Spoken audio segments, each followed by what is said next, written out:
What's good, my beautiful humans? And welcome to the What's Good podcast. And I am your host, Monique, aka Mo Diva. Listen, I have a great show for you today. I am so excited because I have my boy, Tre Moore, celebrity handbag designer, in the building today. But before we bring him in and you hear all the wonderful things about him, I want to share a little bit of what's good news movement. So I was watching Instagram, which, everybody does. I love Instagram. And this story came across my feed and it just gave me the warm and fuzzies.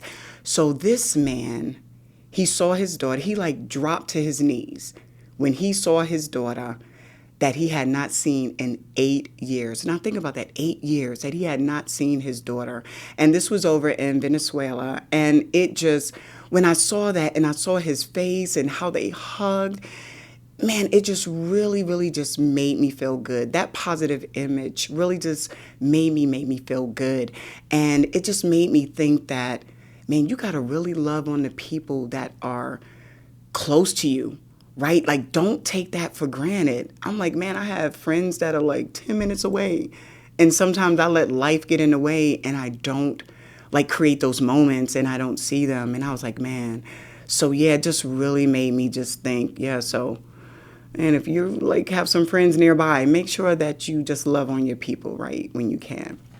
So I want to share this with you. There's something else I want to share with you. So there's a show that I love called All American. Now, All American comes on Netflix, and if you have not seen it, spoiler alert, because I'm about to tell you some things that happen up in there.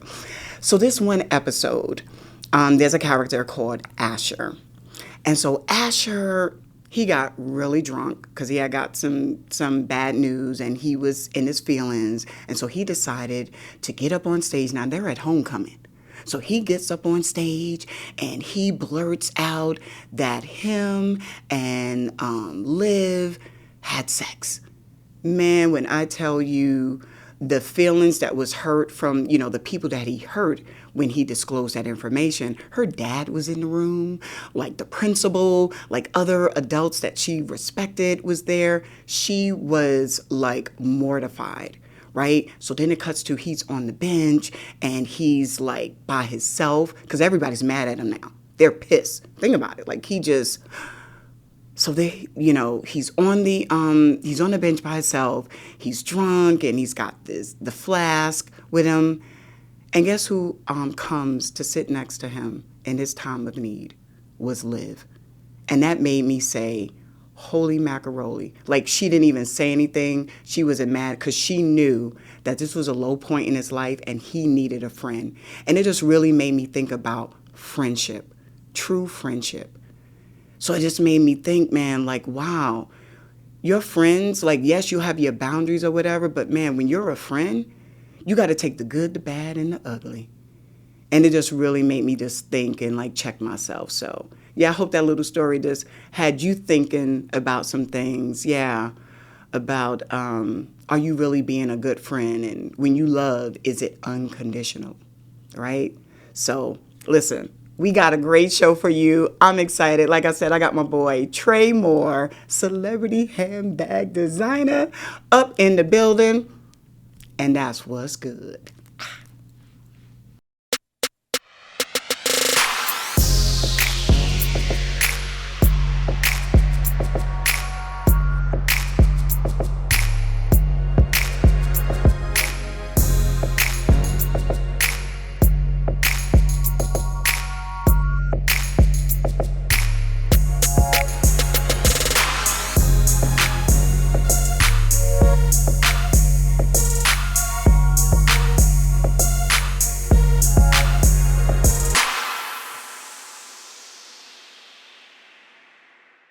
What's good, my beautiful humans, and welcome to the What's Good podcast, because I got my dude, Mr. Tre Moore, celebrity handbag designer, up in the building. Burr, burr, burr, What's good? What's see, good? Look, you see my sound effects? You see my sound effects? I'm like, burr, burr, burr, burr. I love it. Yes, my dude, how are you? I'm great. How are you? I am amazing. Thank you for inviting I'm feeling me. good and blessed. Thank you for taking the time to come.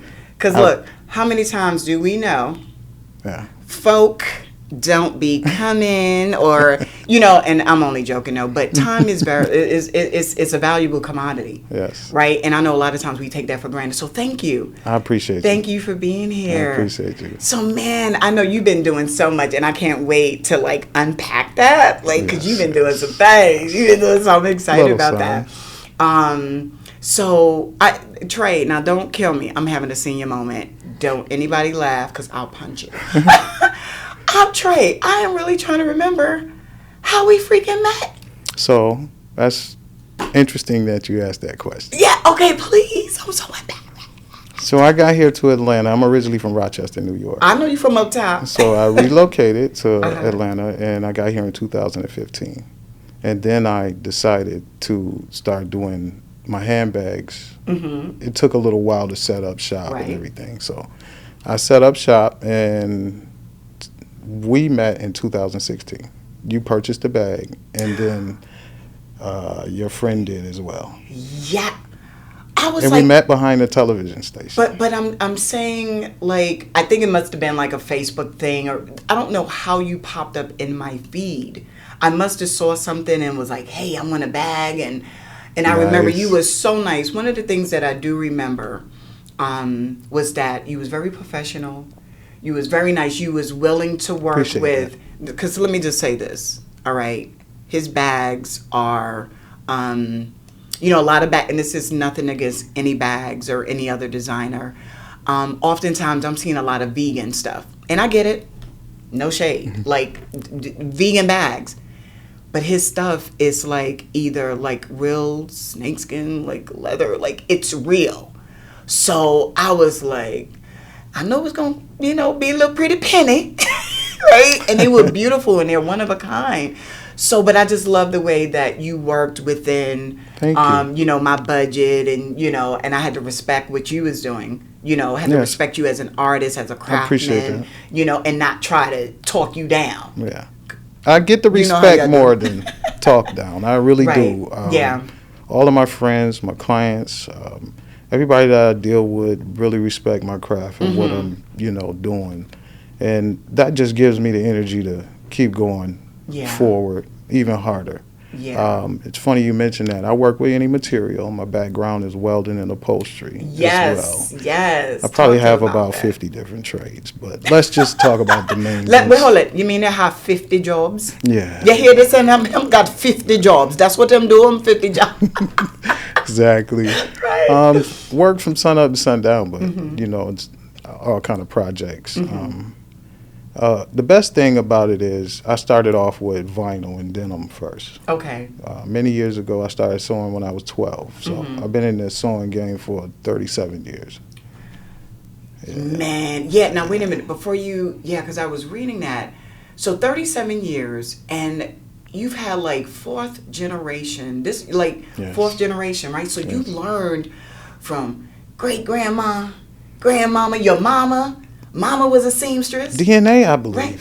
Man, it's in your blood. So all of them were seamstress, right? So this is who you learned from. So you watched them because you started making clothes. I didn't watch them. My mom. I watched my mom, but other than that, I didn't have anyone to watch. So how I taught myself is just taking clothes apart, putting them back together. Okay. So that really walked me over. Plus, I couldn't use my mom's machine. So I had to sneak that, put it on a towel, Mama get real creative with it. Don't break any needles either. Right. So I learned machinery before I left the house. I actually left the house at 13, so I had an early start. Might write a book about it sometime. Okay, yeah. Now that I did not know, sir, and I know that may be for another show where you talk about that. Leaving the house. Yeah, well, not just leaving the house, just kind of being on your own. It's just me and my brother out there. So we kind of took care of each other. Oh, wow. Yeah, so it was a long road. But, with all your ups and downs and trials and tribs, you learn the lessons. And those is what propel you into the future. Yes, your lessons. So, now, I think it was, hold on, let me see. Okay, 2011. So you wanted to, your brand, 2011 is when the magic happens, right? Yes. Because that's when the brand was unleashed and you was like, you know what, I'm going to do this. So what happened in 2011 that made you, why was that the year? Like, what happened? So I was, from 14 until then, 2011, I was always into heavy equipment. Okay. Upholstery. So you need wide and big spaces. So my space changed. So when my space changed, I'm like, how can I utilize my creativity with the space that I have? And I thought to myself, handbags. Handbags. So it was started from a space perspective first. Interesting. And then I had to teach myself, okay, if you're going to make handbags, how are you going to make them? Mind you, I had an upholstery and welding background. So teaching myself how to do something is what I do. Right. So if I'm hearing this correctly, you didn't go to school for this. No. You did not go to school. You didn't take, so you haven't taken no certification classes, no come on, with welding. So welding, welding? Minimum, come on, that's serious. Minimum wage was $3.35. It was 1987. I was 14. Wow. Birthday in October, so getting involved with that. My older cousin got me into it. Hey, because I need a job, I'm out here. You know what I mean? Right. I don't want to, do the wrong thing. So, come on in. I started sweeping the floors. And on my off time and breaks, he started grooming me for welding. So my older cousin would put me in the back of the shop. And these were all men. So he put me back in the shop, let me weld. And probably about 90 days I had it. So. Wow. That is, I just tell you, when I hear stories like this, that it's apparent that you have a God-given gift. Yeah. And talent, because you had no training, right? Yeah. So I just tell you, because your bags, and like I said, I have a couple of them, and your the quality, the craftsmanship, it's like, so wonderful. And I mean, man. So yeah. I learned a lot of that with being exposed to the sheet metal industry first, before upholstery. My godmother taught me upholstery when I was around 17. Wow. So I was working around just grown men that was really highly skilled at what they did. And I was building air conditioning units for skyscrapers. So you knock on the door once, you get to the place, and, you wait in line, you get your blueprints, and that's it. Everything else is out on the floor. And they don't hold hands. So, yeah, if you need help, they'll give you a little answer on something, but you got to work it out. Well, you got to work. Man, so yeah. So that was the realm that I grew up in, so I never knew anything different. Wow. So talk to me now. Let's fast forward, right? So, that's amazing, like your story, just even hearing that. I don't know why I'm so nervous right now. He's nervous. I'm seriously Look, nervous. It's Mo. Now, Mrs. Moore. Now, this is my brother, but I don't know. It's just something, I just make it there. Look, now I know it's not me, but no, but you're cool. So you've been doing wonderful things, like you got your bags, and I know you do hats, you do belts, and like upholstery, like furniture and stuff like that, and do that. So that has like shined the light on you, right? So now you're getting some notice. People, are you able to share? Like, I'm trying to see if I can get him to share about this reality show. Can we? Yes. Can we talk? Yes. Can we talk? Okay.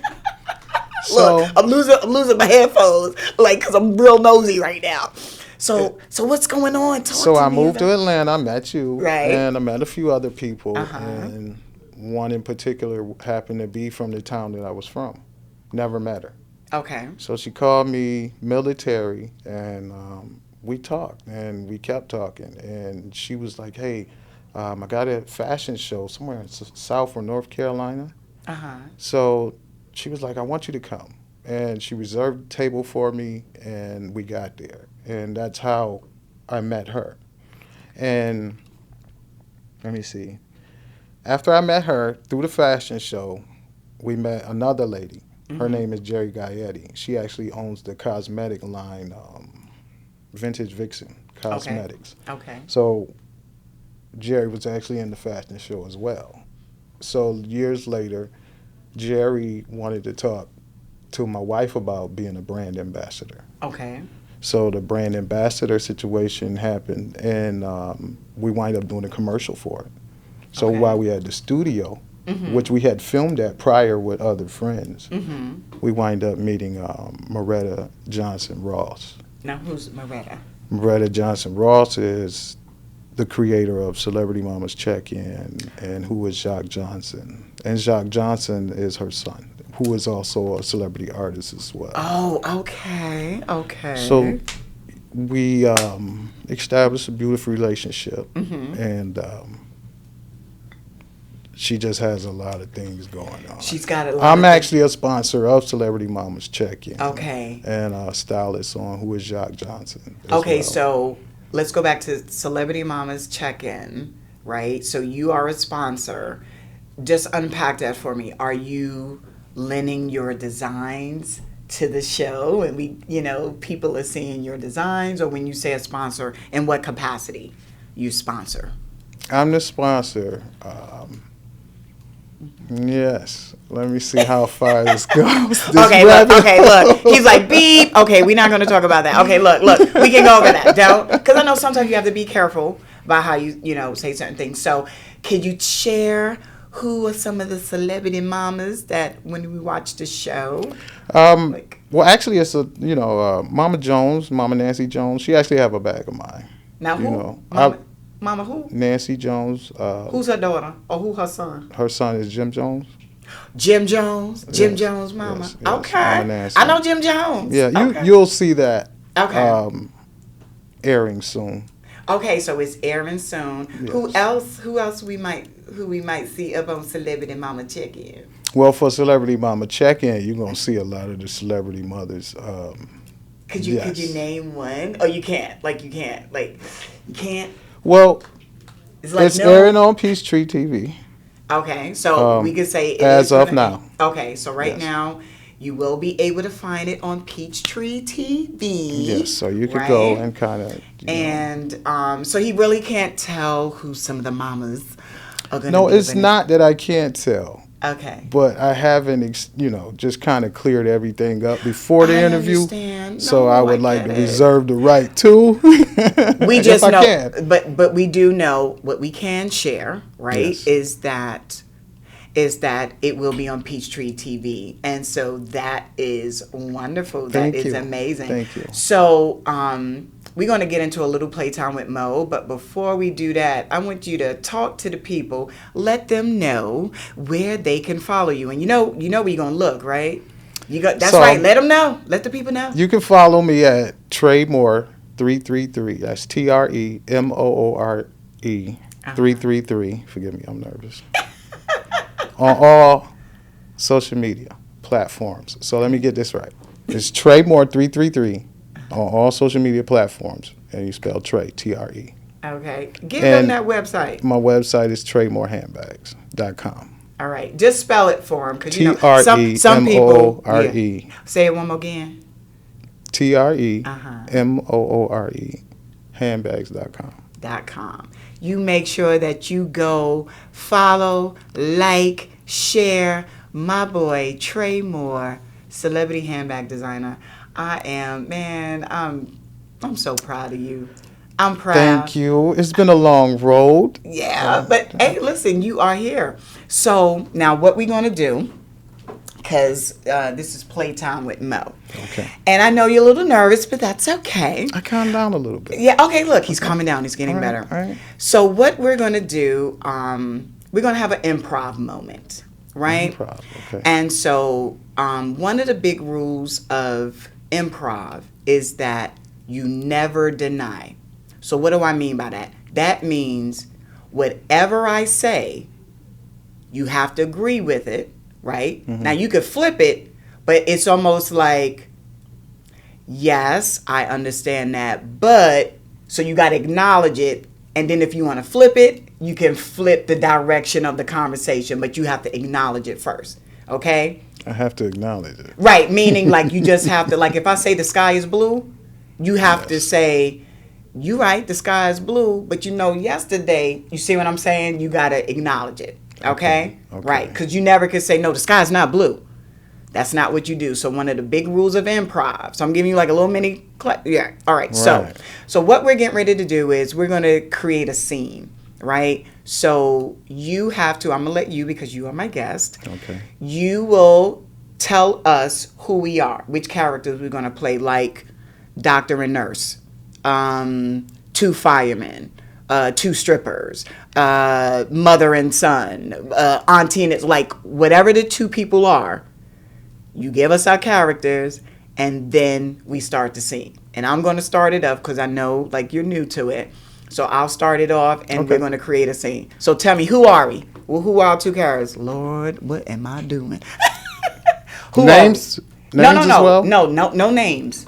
Just general characters. Like I said, we can be 2 police officers. We siblings. We can, We siblings. We're siblings. We're brother and sister. Okay. That way the field can be open. Okay. We're going to talk about a lot. Okay. All right. We're brother and sister. Okay. So I have to create the scene. I'm going to start it off. All right. I'm going to come to you. I'm going to count us down to 3, 2, 1. And I'm going to create the scene, and you got to go with it. Right. So I'm starting off the scene. Okay. Counting down in 3, 2, 1. Tre.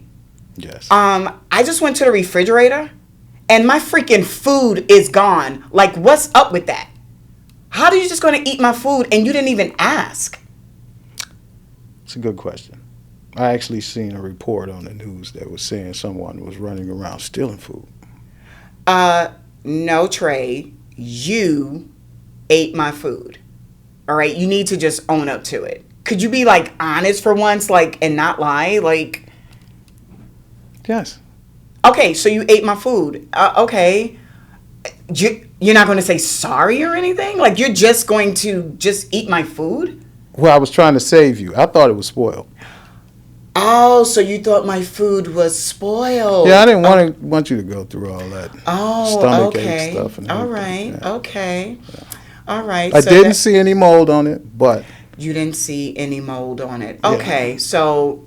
And I didn't do a full inspection. You didn't do a full inspection. Maybe well, you know what? That was a problem. Since you're like taking care of me, because I totally appreciate that you're taking care of me. I know you'll really appreciate that. I saw like all of this money in your room, and I felt like you really didn't need all of that money. So I just kind of helped myself to $200 because you really didn't need all that money. $200. Yeah. Without asking. Yeah, without asking. I mean, because we're helping each other out, like how you helped me when you ate my food because you thought it was spoiled. So how can you explain help? How did you help me?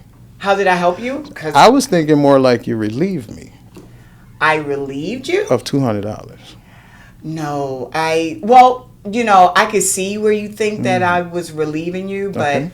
I just really was just trying to help you out because I didn't think you needed all that money. Because sometimes when you have a lot of money, you don't know how to like manage it. So I was like, man, he's got too much money. Yeah, I mean, because... Was the shutoff point for you? It was just, you had enough after that, right? Yeah, I mean, I'm just saying, Why not I take more? Well, no, I figured that, I didn't want to like leave you with nothing. Okay. I figure because it was $400 there. I didn't want to take everything. Okay. So I was like, man, $400. I know that's a lot, and you really don't manage. So yeah. So can I ask you a question? Yeah, sure. So how are you gonna pay it back? Am I going to pay it back? No. How are you gonna pay it back? I don't want cash. But I got some work. Nope. I got something for you. You could shovel. Nope. How about this? Mow the lawn, right? Yeah, no, check this out. How about I'll make a deal with you. All right, so what's the deal? You give me back my food, and I'll give you back your $200. Oh. Hook, line, and scene. So that was a $200 meal. Look, and scene. Look, now he's still talking about that. And scene. I like that. Thank you for playing. Listen, improv is hard. I know a lot of times people are like, oh, I could do that, but I know. That was my first time, and I was nervous. And you was nervous, and you got through it. Man, thank you for being such a great sport and coming in, hanging out with your girl, Mo, here on the What's Good show. Listen, I'll come back anytime. I love you guys heard it. You heard it. My boy, Tre. Yeah, definitely got to have you back in because we need to talk about leaving the home, and I know you're going to be writing a book on it. Definitely. Yeah. Definitely come back in the studio. Guys, thank you for tuning in. It's your girl Mo, my boy Tre Moore. Make sure you follow him on Instagram and go to that website and hey, get you a bag or two. All right? It's your girl Mo. Yes. And you're listening to What's Good.